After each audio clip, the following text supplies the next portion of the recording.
Well, it didn't work the first time. We're gonna try this again.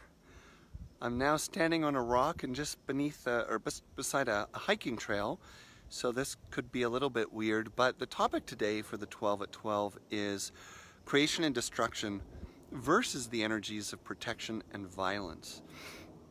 So as we look at what's going on in the world today, both with great division springing up out of different responses and ways of managing the COVID pandemic, as well as what we're seeing in the United States right now, massive eruption of racial tension and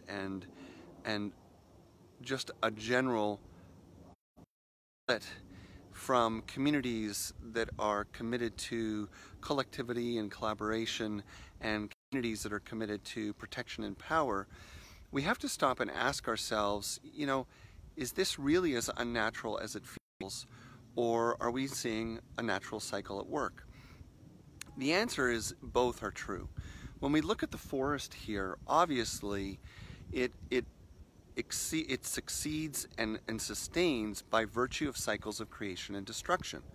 So we have windstorms, rainstorms, lightning, fire, all kinds of destructive elements in nature. And yet, what we discover in nature is that these cycles are actually quite regular. In fact, the seasons themselves are a part of the regenerative cycles of nature. So the point here is that nature thrives by virtue of integrating cycles of creation and destruction regularly.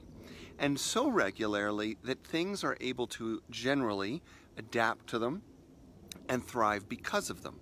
So where there's a wildfire, we find new spaces made for new forests or new grasses, and then new populations of animals moving in and out.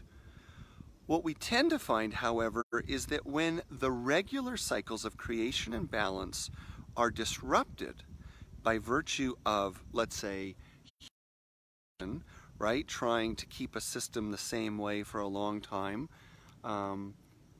or let's say farming a forest or not allowing a forest to have its natural cycle, then we see that debris builds up. Dryness can be a side effect of human side effects. Overgrazing can be a side effect of human effect. And so what happens is that a natural system then becomes vulnerable because of interference. And so the longer we try to protect a natural system from its regular productive cycles of change, the more vulnerable it is to violent episodes that are what you might call unnatural or at a scale that challenges the basic members of that system.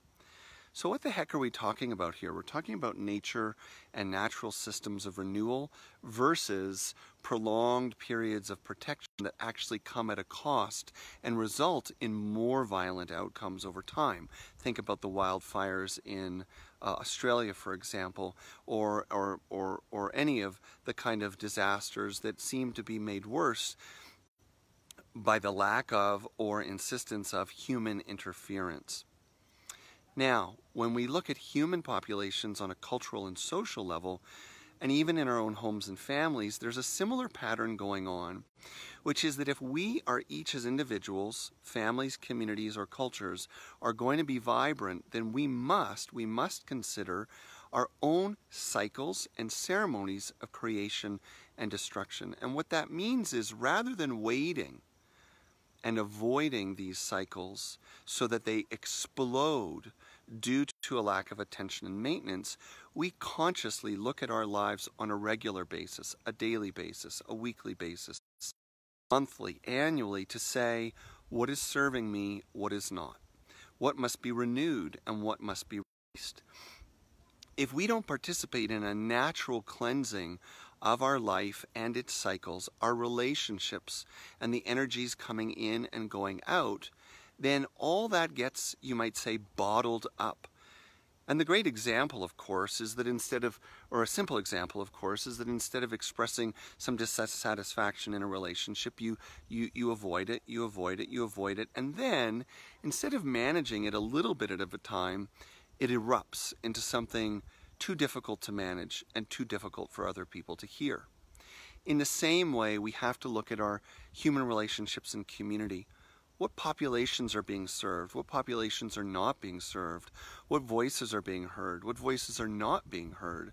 Because what we're seeing in the riots that are going on in the United States right now is that the avoidance of human creation and destruction, change and disruption, consciously, through mechanisms of protecting power and privilege, for example, it erupts into violence.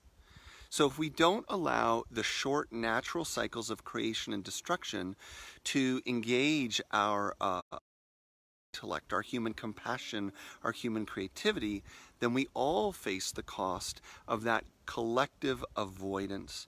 And then what we are left with is a vulnerable system in which we go from creation and destruction into the swing from protection to violence.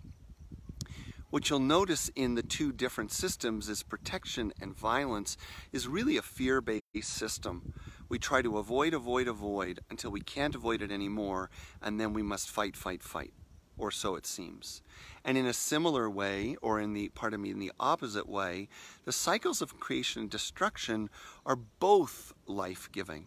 So you might say that there is compassion and altruism, kindness and cooperation at the heart of creative and destructive cycles as opposed to protective and violent. So we're going to close in a moment, and I really want to invite you to take some time to look at this lesson in your life and ask yourself, where am I avoiding either creativity or destruction, which means change, letting go, renewal or release, and instead I'm choosing protection, which means avoidance, denial, comfort, self-care over self-awareness. And how am I setting myself up for a dynamic of violence down the road? And violence can be as little as just violent words or a difficult end to a relationship. Violence could be breakdown in the health system of your body or your family. But violence can also be on a much greater level.